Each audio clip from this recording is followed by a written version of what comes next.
میرے اس افسانے کا عنوان ہے بساط کا آخری مہرہ۔ مغرب کی نماز کے بعد سین میں نیم کے بوڑھے گھنے اور سایہ دار درخت کے نیچے دودھیا بلب کی شفاف روشنی میں شیشم کی منقش میز پر شطرنج کی بساط بچھا دی گئی تھی۔ میز کے گرد پڑی ہوئی کرسیاں ابھی خالی تھیں اور بادشاہ وزیر اپنے ہاتھی، گھوڑوں اور پیادوں کے ہمراہ نئے دور کے شاہوں کی طرح مخملی ڈبے میں بند پڑے ہوئے تھے، کیونکہ نئے دور کے ان شاہوں کے قید خانے بھی کسی محلات سے کم نہیں ہوتے۔ آج دادا اور پوتے عدیل میں وعدے کے مطابق باقاعدہ مقابلہ تھا۔ دادا جی نے پوتے کو چیلنج دیا تھا اور جیت کی صورت میں اپنے پس انداز کی ہوئی پینشن سے کمپیوٹر دلوانے کا وعدہ کیا تھا۔ گو کہ عدیل کو شطرنج دادا جی نے ہی سکھائی تھی، لیکن عدیل نے اپنی ذہانت سے اس کھیل میں خاصی مہارت حاصل کر لی تھی۔ اس کی ذہانت شطرنج تک محدود نہیں تھی، بلکہ وہ زندگی کے ہر شعبے میں غیر معمولی لڑکا تھا۔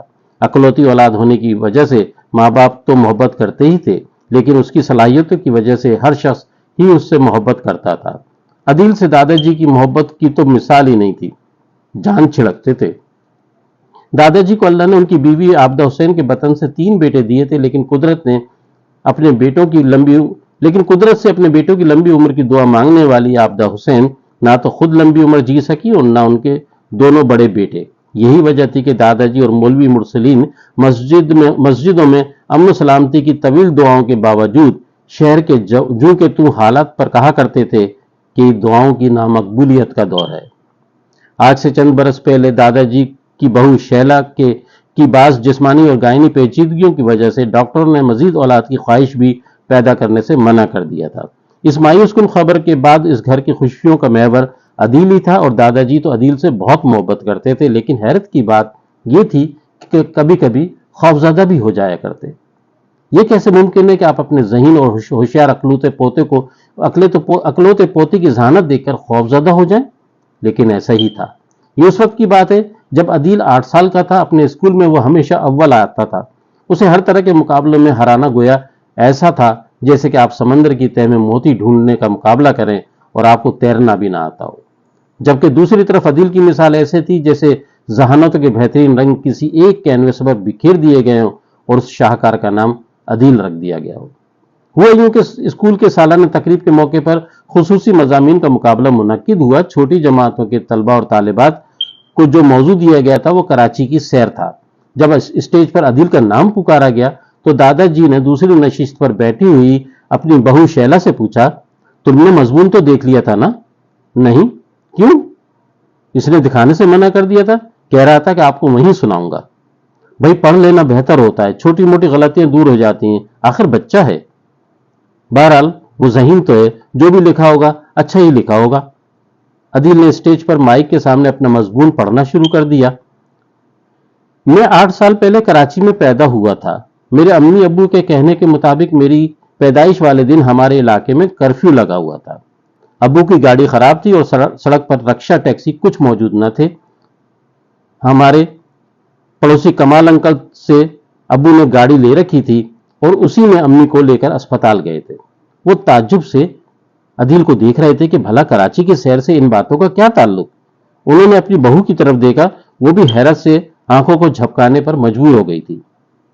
آج بھی جبکہ میں 8 برس کا ہو چکا ہوں اور آپ کے سامنے اپنا مضمون کراچی کی سیر پڑھ رہا ہوں، کراچی کے بعض علاقوں میں کرفیو لگا ہوا ہے۔ ایسا لگتا ہے کہ جیسے پہلے دن کا تسلسل اب بھی جاری ہے۔ ہمارے محلے میں ایک چھوٹا مگر خوبصورت پارک ہے جس کے درمیان میں ایک خوبصورت تالاب بنا ہوا ہے۔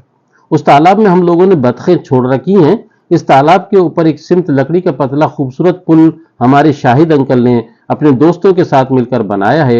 وہیں ایک کونے میں سمندری پتھر سے بنی ہوئی روکری ہے جس کے پیچھے سے موٹر کی مدد سے پانی بہایا جاتا ہے جو کہ پتھروں پر سے بہتا ہوا جھیل میں آ گرتا ہے۔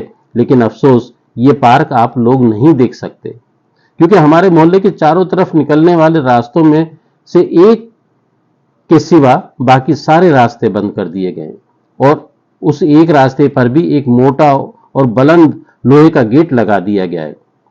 کچھ لوگ کہتے ہیں کہ یہ ہمارے دشمنوں سے بچاؤ کے لیے لگایا گیا ہے۔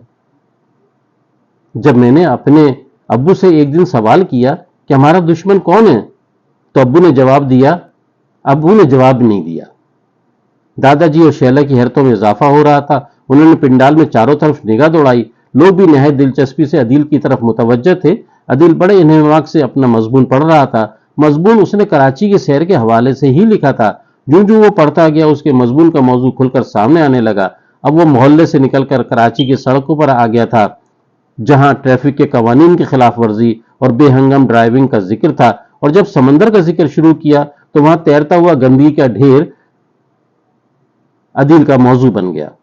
اور پھر ایک چوراہے پر سبز بتی کے روشن ہونے کے انتظار پہ کھڑے ہوئے کار سوار کے لوٹے جانے کا واقعہ بیان کرتے اس نے کہا کہ اگر آپ کراچی کی سیر کو نکلے ہیں تو اس بات کا خاص طور سے دھیان رکھیں کہ آپ کے آس پاس کوئی موٹر سائیکل سوار یا پیدل شخص آپ کی گاڑی کے قریب اچانک ہتھیار کی زد پر لے کر آپ کو لوٹ نہ لے۔ مضمون ختم ہو چکا تھا۔ پنڈال میں تالیاں گونج رہی تھیں۔ شیلا اپنے بیٹی کی ذہانت پر مسکرا رہی تھی اور دادا جی خوفزدہ تھے۔ اسی شب انہوں نے اپنے بیٹے اور عدیل کے ابو سہیل کو ساری صورتحال بتائی۔ سہیل اپنے بیٹے کی کارکردگی پر مسکرایا اور بولا، آپ کو تو خوش ہونا چاہیے، اس کی ذہانت اور قوت مشاہدہ کو مزید بہتر بنانے کی کوشش کرنی چاہیے۔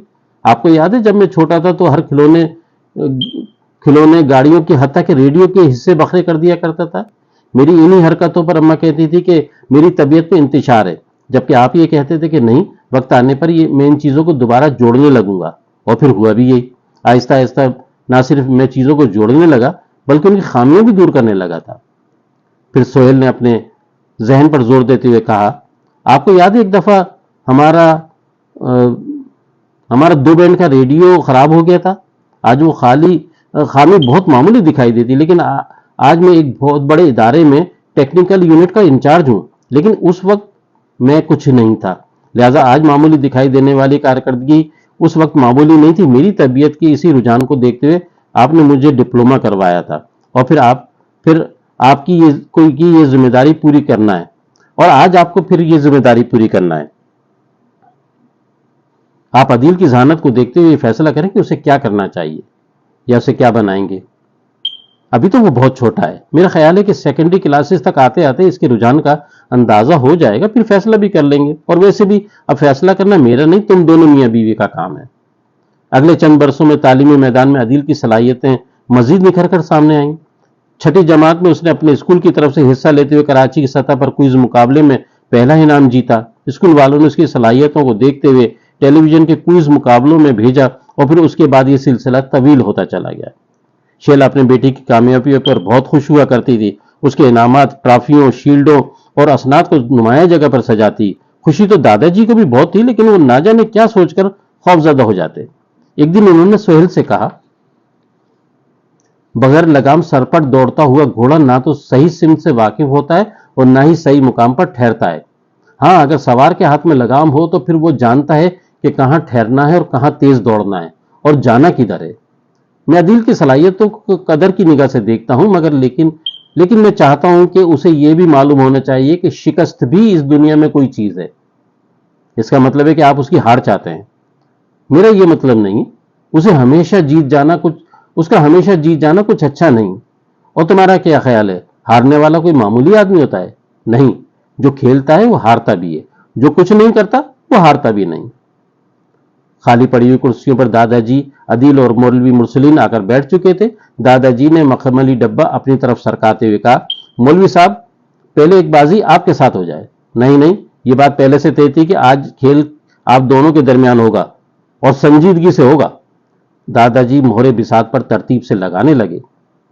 بادشاہ، حاکمیت کی علامت، اقتدار کا سرچشمہ، اس کے کرتوت سیاہ ہوں یا سفید، ہر صورت میں وہ بادشاہ ہی رہتا ہے، اپنے مرکز سے کم ہی ہلتا ہے، کیونکہ وہ ہل جائے تو اقتدار خطرے میں پڑ جاتا ہے۔ وزیر، بہت چالاک اور ہوشیار، ہر جانب نگاہ رکھتا ہے اور ہر سمت چالیں چل سکتا ہے، اپنے بادشاہ کی خوشنودی کے لیے ہر ممکن کوشش کرتا رہتا ہے، لیکن اس سے بے خبر کہ جب وزارت چھنتی ہے یا دوسرے لفظوں میں پٹ جاتا ہے تو کوئی سا بھی دوسرا مہرہ بساط کی آخری حد تک جا کر وزیر بن جاتا ہے، خواہ وہ جانوروں کی قبیل سے ہو یعنی ہاتھی گھوڑا، یا انسانوں کی قبیل سے یعنی پیادہ، بس شرط ہے تو صرف آخری حد تک جانے کی۔ اور پھر جانوروں کے قبیلے میں سب سے اہم گھوڑا، ہمیشہ منفرد چال چلنے کا ماہر، نہ جانے کون سا گھوڑا کب کس خانے میں بیٹھ جائے پتہ ہی نہیں چلتا۔ شاید اسی لیے اسمبلیوں کی بساط پر ہارس ٹریڈنگ کا کاروبار چمکا اور خوب چمکا۔ پیادے بیچارے معصوم، لاچار اور بے بس غلام کی طرح ہمیشہ اپنے بادشاہوں کی حفاظت اور اقتدار کو برقرار رکھنے کی خاطر اپنی جان قربان کرنے کے لیے تیار۔ کبھی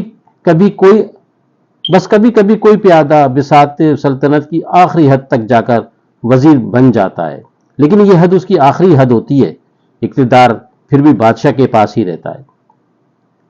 بساط سجا دی گئی تھی، میدان تیار تھا، صرف طبل جنگ کی دیر تھی۔ دادا جی نے مولوی مرسلین سے کہا، یار مولوی صاحب آپ دیکھ لینا، آج کی بازی میرے ہاتھ رہے گی۔ عدیل مسکرایا، وہ جانتا تھا کہ اس کے دادا شطرنج کے بہترین کھلاڑی ہیں، انگریزی اور دیسی دونوں انداز میں ان کے تمام دوستوں میں ان کے جیسا کوئی کھلاڑی نہیں، لیکن وہ خود بھی بہت اچھا کھیلتا تھا۔ دوسری طرف دادا جی کے دماغ میں آج شطرنج کی بہترین چالیں سوج رہی تھیں۔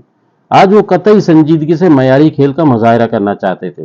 آج سے پہلے انہوں نے جب بھی عدیل کے ساتھ شطرنج کھیلی، محض مذاق میں کھیلی۔ اکثر ایسا ہوتا کہ اپنے ہارنے پر خوب ہنستے، کہکہے لگاتے، شور مچاتے، بہو کو آواز دیتے، مٹھائی منگواتے اور بار بار عدیل سے پوچھتے، یہ بتاؤ تمہیں یہ چال سوجی کیسے؟ وہ جواب دیتا، دادا جی آپ سے ہی سیکھی ہیں، اسی لیے مجھے پتا ہے کہ آپ کہاں کہاں غلطیاں کرتے ہیں اور کون کون سی کمزور اور غیر ضروری چالیں چلتے ہیں، بس میں وہ چالیں نہیں چلتا۔ لیکن آج دادا جی واقعی بہت اچھا کھیلنے کے موڈ میں تھے۔ کھیل کا آغاز ہو چکا تھا، دونوں نہایت شاطرانہ طریقے سے اپنے مہروں کو بچاتے ہوئے آگے بڑھ رہے تھے۔ کہتے ہیں کہ کسی بھی کھیل میں آپ دوران کھیل اپنے مد مقابل کی صلاحیتوں اور اس کی گہرائی کا اندازہ بخوبی لگا سکتے ہیں۔ یہی وجہ ہے کہ عدیل محسوس کر رہا تھا کہ آج واقعی دادا جی بہت اچھا کھیل رہے ہیں۔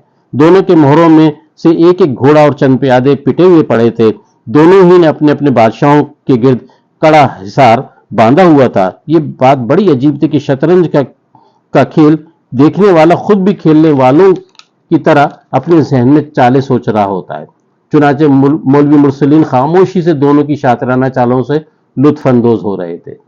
سین میں نیم کے بوڑھے گھنے سایہ دار درخت کے نیچے دودھیا بلب کی شفاف روشنی میں منقش میز پر شطرنج کی بازی نہایت خاموشی سے جاری تھی کہ اچانک دور کہیں سے گولیاں چلنے کی آوازیں آنے لگی۔ آہستہ آہستہ ان آوازوں میں کہیں قریب سے چلنے والی گولیوں کی آوازیں بھی شامل ہو گئی۔ ایک لمحے کو تو ایسا بھی لگا جیسے فائرنگ کرنے والے ہاتھ اپنی انگلیاں ہٹانا بھول گئے ہیں۔ تینوں کھیل میں محو تھے، کیونکہ ایسی آوازیں اب شب و روز کا معمول بن گئی تھیں۔ مولوی مرسلین نے خاموشی کے سلسلے کو توڑتے ہوئے کہا، چند مہینے ذرا سکون سے گزرے تھے، اب پھر وہی سلسلہ دوبارہ شروع ہو گیا ہے۔ دادا جی نے بساط سے نظریں ہٹائے بغیر سر کو یوں جنبش دی کہ جیسے کہہ رہے ہوں، مولوی تم ٹھیک کہتے ہو۔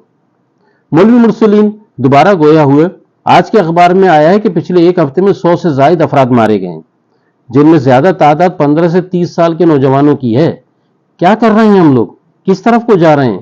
اپنی نئی نسل کو تباہ کرنے پر تلے ہوئے ہیں۔ افسوس، صد افسوس۔ بازی اپنے نقطۂ عروج پر پہنچ چکی تھی۔ دادا جی کے مہروں بالخصوص وزیر ہاتھی اور گھوڑے کی پوزیشن سے کھیل پر دادا کی گرفت کا اندازہ لگایا جا سکتا تھا۔ صرف 3 چالوں کی جو دادا جی نے پہلے ہی سے سوچ رکھی تھی کی بات اور تھی، اس کے بعد عدیل کی مات یقینی تھی۔ گولیاں چلنے کی آواز وقفے وقفے سے اب بھی آ رہی تھی۔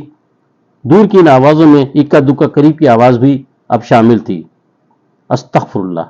مولوی مرسلین نے اپنا بایاں ہاتھ فضا میں انجانی سمت کرتے ہوئے کہا، افسوس ہے ان پر۔ اور پھر انہوں نے اپنا دایاں ہاتھ عدیل کی طرف کرتے ہوئے مزید کہا، اور شاباش ہے ان جیسوں پر۔